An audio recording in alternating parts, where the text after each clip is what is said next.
महावीर भगवान की जय। संत शिरोमणि आचार्य यूनिवर्सिटी विद्यासागर जी महाराज की जय। 3 करोड़ पूरी राज्यों की जय। 5 श्री गोमती माता जी की जय। माता संघ की जय। 2 घोड़े 2 सांवले 2 हरियर 2 लाल 16 कंचर वर्ण है 24 भगवान। 24 तीर्थंकरों में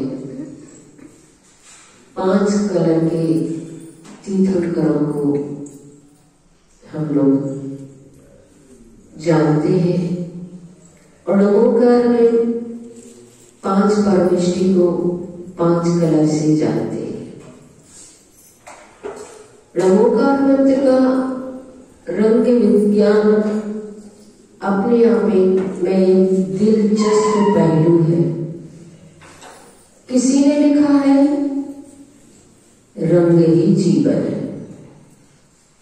ये बात शायद आपको एकदम से समझ में भली न आए, पर मैं आप लोगों से कहती हूं कि जब कभी आप किसी उद्यान या बगीचे में चले जाते हैं और विविध रंग के फूलों को देखते हैं तो क्या रंग की दुनिया में नहीं होते हैं आप? जब कभी आप अमावस्या की रात्रि में शांति से बैठे हुए होते हैं और आकाश की ओर निहार रहे होते हैं तो क्या आप रंगों की दुनिया में नहीं पहुंच जाते हैं? जब आप किसी दर्जी या रंगरेज से बात करते हैं तो क्या आप रंगों की दुनिया में नहीं होते हैं? रंगों का अपने आप में बहुत महत्व है। मैंने पढ़ा एक रूसी महिला थी जो अंधी थी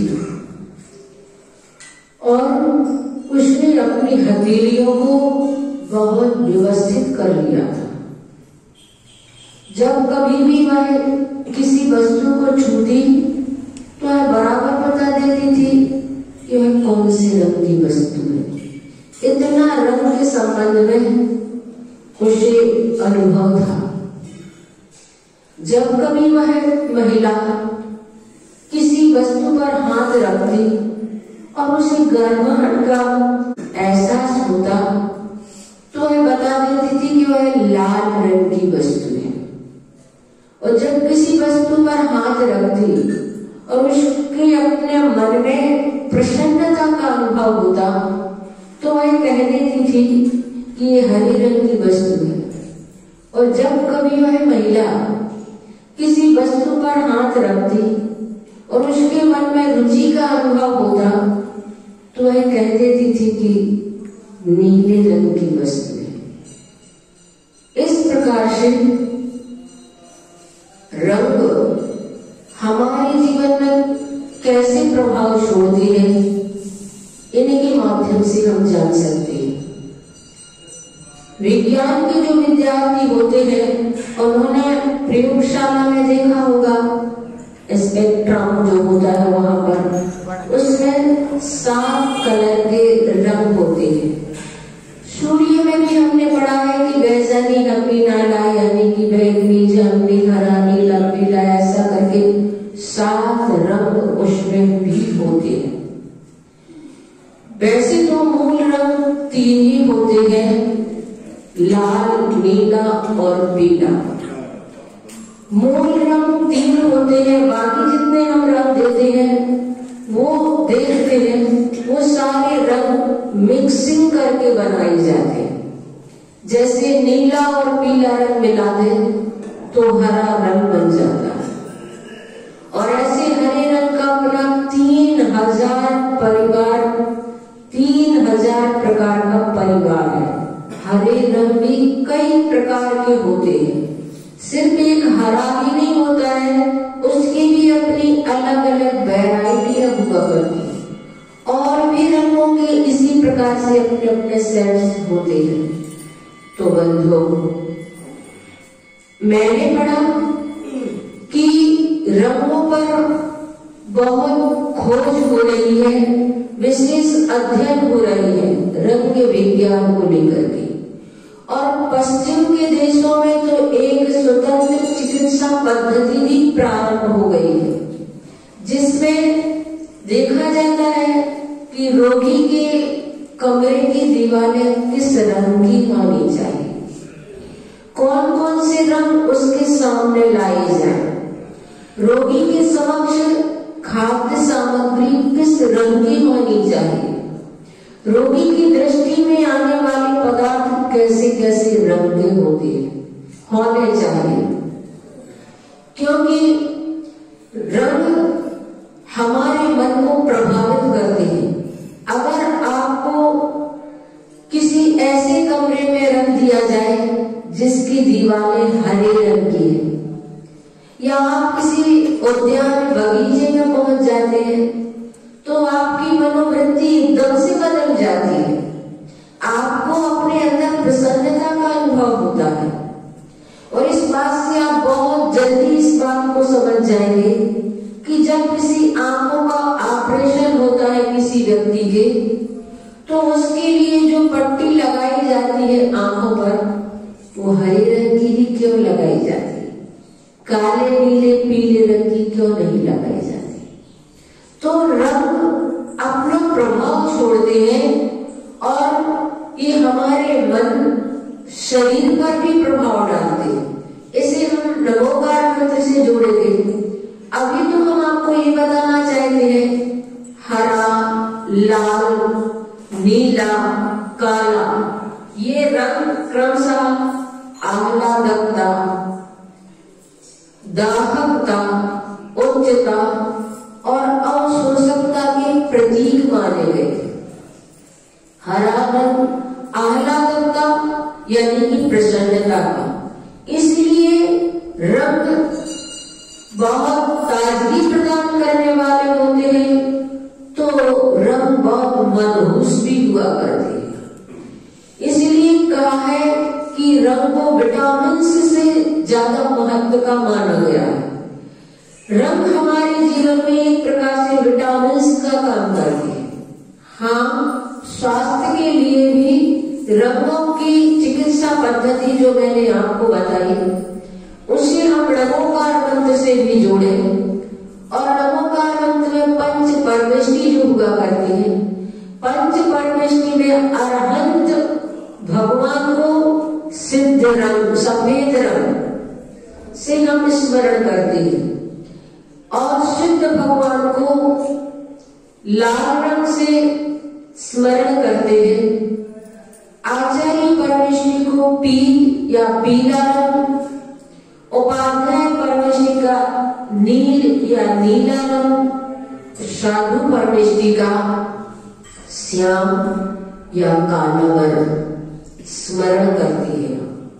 और ये 5 रंग और ये 5 केंद्रों को जागृत करने वाले होते हैं।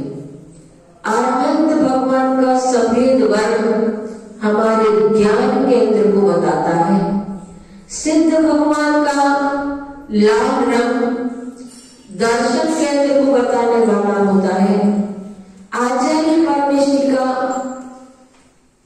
विशुद्धि केंद्र होता है। उपाध्याय परमेष्टि का आनंद केंद्र होता है और साधु परमेष्टि का शक्ति केंद्र होता है। और इन 5 परमेष्टियों में हम स्फटिक मणि और बालमन यानी कि उदित हुआ सूर्य और जो आचार्य परमेष्टि होते हैं उन आचार्य परमेष्टि को दीप शिखा, उपाध्याय परमेष्टि को नभ यानी आकाश और साधु परमेष्टि को कस्तूरी, इनकी उपमाओं से हमें समझाया गया है। क्योंकि स्फटिक मणि जो होती है वह पारदर्शिता, पवित्रता की प्रतीक होती है और जो बालमन होता है उदित हुआ सूर्य वह तेजोमयता को लिए हुए होता है। दीप शिखा जो होती है ऊर्ध्वगामिता को बताने वाली होती है और आकाश जो होता है वह व्यापकता को बताने वाला होता है और कस्तूरी जो होती है एकाग्रता की प्रतीक मानी गई है। मैंने पढ़ा अरहंत वर्ण की कमी से हमारे शरीर में अस्वस्थता बढ़ती है। दो प्रकार के सेल्स हमारे शरीर में होते हैं, रेड सेल्स और व्हाइट सेल्स। और व्हाइट सेल्स की कमी हो जाएगी, सफेद रंग की कमी हो जाएगी तो हमारे शरीर में अस्वस्थता बढ़ने लगती है। सिद्ध वर्ण की कमी से यानी कि लाल रंग की कमी से हमारे शरीर में प्रमाद आने लगता है। जिस किसी का हीमोग्लोबिन कम हो जाता है तो उसके लिए प्रमाद आता है, आलस आता है, किसी प्रकार के कार्य करने में मन नहीं लगता है।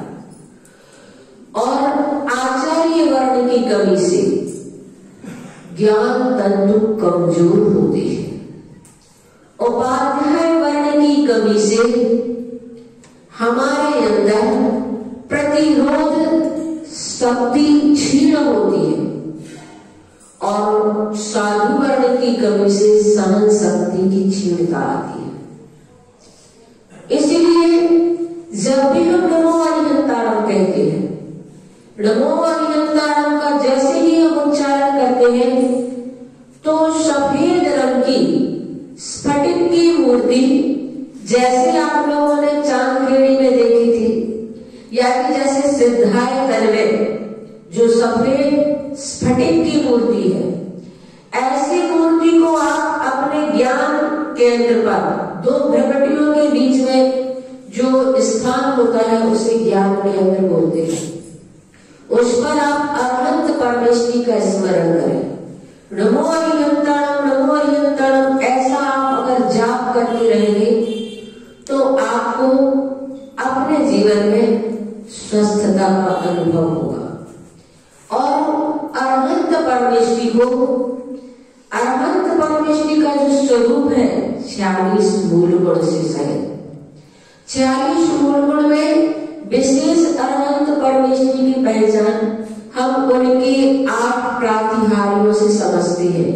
तरु अशोक के निकटते, सिंहासन छविदार, 3 छत्र सिर पर लसे, भामंडल पिछवाड़, दिव्य धुनि मुख देखे, पुष्प वृष्टिश्वर हो, ढोले 64 चवर जब, वादे दुंदुभी जोई।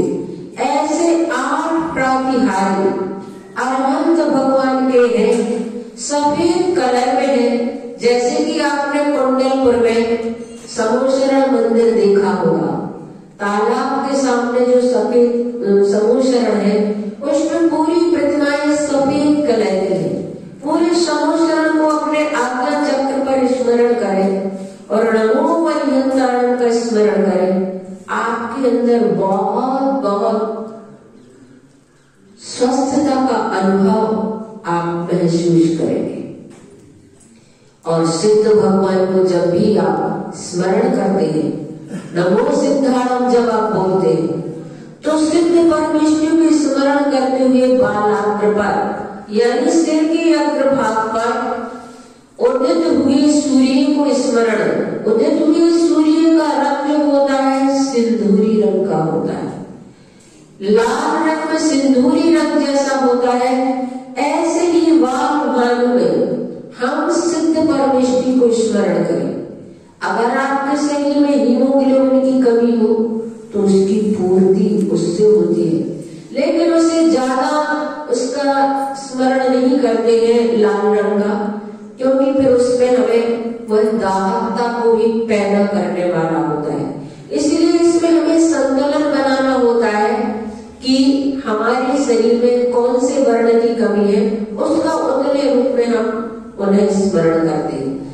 सिद्ध परमेष्टि के जो 8 मूल गुण होते हैं, उन सिद्ध परमेष्टि को निराकार अवस्था में सिद्ध शिला पर हम लाल सिंदूरी रंग में उदित हुए सूर्य का स्मरण करते हुए उसमें सिद्ध प्रतिमा को स्थापित करें और सिद्ध परमात्मा का ध्यान करते हुए बोले नमो सिद्धाणम नमो सिद्धाणम। सिर्फ इसका भी जाप कर सकते हैं। आचार्य वर्ण यानी कि पीला वर्ण, दीप शिखा, और आचार्य वर्ण को हम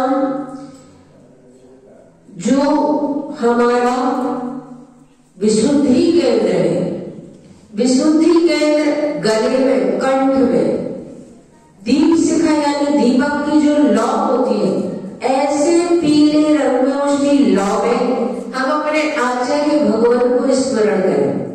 और आचार्य भगवान का जो कार्य होता है दीक्षा प्रायश्चित आदि देने का, तो आप लोगों ने जो आचार्य श्री को दीक्षा देते हुए देखा है, कुंडलपुर में उन्होंने 58 दीक्षाएं दी थी। और ऐसे सारे दृश्यों को हम स्मरण करते हुए अनंत परमेष्टि को नमन करें, और उस मुद्रा में हम नमन करेंगे तो हमारे ज्ञान तंतु विकसित होंगे।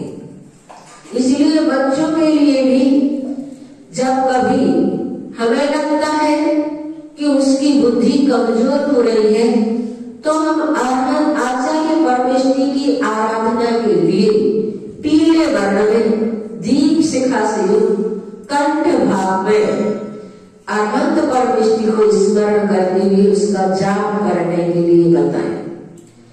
और शाम को उपाध्याय परमेष्टि के लिए हृदय चक्र पर, जिसे आनंद केंद्र बोलते हैं, आचार्य भगवान की आपने क्लास देखी होगी। आचार्य भगवान अपने शिष्यों को जब पढ़ाते हैं उस समय वो उपाध्याय परमेष्टि के रूप में होते हैं। उन्हें हम नीले रंग में स्मरण करें, और नीला रंग जो मयूर कंठ का होता है, नीला रंग मयूर में जैसा नीला कंठ का रंग होता है, ऐसे नीले वर्ण में उपाध्याय परमेष्टि को हम स्मरण करें। इससे नीले रंग से हमारे अंदर रुचि का अनुभव होता है। यदि अध्ययन आदि में आपकी रुचि नहीं बन रही है तो हम ऐसे वर्ण में उपाध्याय परमेष्टि को स्मरण करें, हमारी रुचि उस ओर होने लगती है। और साधु परमेष्टि को काले वर्ण में शक्ति केंद्र पर हम स्मरण करें, नाभि चक्र पर, नाभि स्थल पर साधु परमेष्टि को स्मरण करें। और साधु परमेष्टि का काला वर्ण कहा गया है। काला वर्ण इसलिए रखा गया है कि काले वर्ण में अगर आप हरा, नीला, लाल कोई भी रंग डाले तो उसमें दिखाई नहीं देगा, सारे रंगों को वह समा लेता है अपने में। उसी प्रकार साधु परमेष्टि का जो काला रंग होता है वह अवशोषण का प्रतीक माना गया है। कितने भी उत्सर्ग परिचय आदि उनके जीवन में आते हैं, पर वो उसे बड़ी समता से सहिष्णु बनकर उसे शांत भावों से सहन करते हैं। इसलिए काले रंग में साधु परमेष्टि को हम स्मरण करें। तो बंधु, समय अपना हो रहा है। रंग विज्ञान में हम समझें कि ये रंग सिर्फ सुंदरता के लिए ही नहीं, हमारे मन को भी प्रभावित करने वाले होते हैं। इसलिए रंग विज्ञान के साथ पंच परमेष्टि को स्मरण करें जिससे हमारा मन भी एकाग्र होता है, मन हमारा इधर उधर नहीं भटकता। जब हम इन रंग के माध्यम से उन चक्रों को और केंद्रों को खोलते हैं तो हमारी शक्ति हमें कई गुनी प्राप्त हो जाती है और हमारा मन इधर उधर नहीं भटकता है और एकाग्रता की ओर हम अपने मन को ले जाते हैं। तो इस प्रकार से पंच परमेष्टि में रंग विज्ञान का अपने आप में एक महत्व है, जिसके माध्यम से हम अपने आराधना में दत्त चित्त होकर के परमात्मा को स्मरण करते हैं। और ऐसा नमोकार मंत्र, जिस नमोकार मंत्र के माध्यम से हम अपने काम बहुत अच्छे से बना लेते हैं। मैंने एक उदाहरण पढ़ा था कि एक सम्राट बहुत चिंतित था, परेशान था। उसकी चिंता का कारण ये था कि पड़ोसी जो राजा है उसके राज्य पर आक्रमण करने वाला था। इसलिए वह चिंतित था, क्योंकि वह बहुत छोटी सी सेना को लेकर के था। बहुत कम उसके पास सेना थी, बहुत कम उसके पास सामग्री थी। पड़ोसी राजा 50 गुनी ताकत को लेकर के था। तब सेनापति ने अपने सेनापति पद से इस्तीफा दे दिया। सम्राट से कहा, मुझे ये सेनापति का पद नहीं चाहिए। व्यर्थ में सेना को युद्ध क्षेत्र में लेकर मरवाने का पाप मैं अपने सिर पर नहीं लेना चाहता, इसलिए मुझे सेनापति का पद नहीं चाहिए। मुझे सेनापति के पद से मुक्त कर दे। और जैसे ही उस सेनापति ने सम्राट से इस प्रकार से कहा, तो इस बात को तो सम्राट भी जानता था, पर सम्राट आखिर करेगी तो क्या करे। सम्राट को चिंतित देखकर रानी ने कहा कि नदी के उस तरफ एक साधु जी रहते हैं। कई बार उन्होंने हमारी समस्याओं का समाधान किया है। हम उनके पास चले, हो सकता है वो हमारी समस्या का समाधान अपनी तपस्या के माध्यम से, अपनी योग साधना के माध्यम से कर दे। सम्राट रानी को लेकर साधु जी के पास गए। साधु जी तो नदी किनारे बैठे बांसुरी बजा रहे थे, आनंद से लीन और तल्लीन थे भक्ति में। सम्राट ने साधु जी को प्रणाम किया और अपना निवेदन रखा कि राज्य पर संकट है और सेनापति ने अपने पद से इस्तीफा दे दिया है। साधु ने कहा, समस्या कोई ज्यादा बड़ी नहीं है, इसमें घबराने की क्या बात है। और अगर सेनापति ने अपने पद से इस्तीफा दे दिया है तो उसे जितनी जल्दी मुक्त कर सके कर दे। अगर अन्य सैनिकों को इस बात का पता चल गया तो फिर हमारी हार निश्चित हो जाएगी, क्योंकि ये संक्रामक का रोग है। और जितनी जल्दी आप सेनापति को वहां से भगा सके भगा दे, क्योंकि जो व्यक्ति युद्ध करने से ही पहले अपनी हार मानता है वह कभी नहीं जीत पाएगा। सम्राट ने कहा, साधु ने कहा, सेनापति मैं बनूंगा और सेना का संचालन मैं करूंगा और मैं युद्ध जीत करके आऊंगा। सम्राट तो और परेशान हो गए। उन्होंने कभी सुना ही नहीं था कि कोई साधु कभी सेनापति बनेगा, और उन्होंने इस प्रकार से सेना का संचालन किया। और अगर सेना का संचालन किया भी तो अगर उन्होंने तलवार को बांसुरी की तरह पकड़ लिया तो फिर हमारी हार निश्चित है, क्योंकि बांसुरी पकड़ने की आदत अलग होती है, तलवार पकड़ने की आदतें अलग होती है। सम्राट को चिंतित देखकर रानी ने कहा, साधु जी की बात पर विश्वास करो, अपने पास इसके अलावा और कोई उपाय भी तो नहीं है। और सम्राट ने साधु जी को प्रणाम किया, अपने महलों में वापस लौट आई। सुबह सुबह साधु जी घोड़े पर सवार होकर बांसुरी बजाते हुए युद्ध के लिए प्रस्थान करने लगे। सैनिकों ने देखा तो वे भी बड़े हैरान और परेशान। ये भी कोई युद्ध की कला होती है, ऐसे भी कोई युद्ध किया जाता है, ये अब तो हमारी हार निश्चित है। वे जानते नहीं थे कि साधु जो होते हैं वो किस प्रकार की नीति से, अपने योग साधना से अपने कार्य को सिद्ध कर लेते हैं। उदास मन हमेशा हारता है और प्रसन्न मन जीत करके आता है। साधु चले जा रहे थे, सैनिक भी उनके पीछे पीछे थे। अचानक सूर्योदय हुआ और एक मंदिर का कलश चमका। साधु जी ने सैनिकों से कहा, अभी हम सभी यहीं रुके, हम अपने मंदिर के देवता को प्रणाम करके आते हैं और देवता से पूछेंगे कि हमारी जीत होगी कि नहीं होगी। अगर देवता ने कहा कि तुम्हारी जीत नहीं होगी तो मैं युद्ध नहीं करना, हमें यहीं से वापस लौट जाएंगे। और अगर देवता ने कहा कि तुम्हारी जीत होगी तो हम आगे बढ़ेंगे। सैनिकों ने कहा, तुम्हारी बात तो समझ नहीं आती है, पर देवता हमसे कैसे कह रहे हैं, कैसे समझ में आएगा।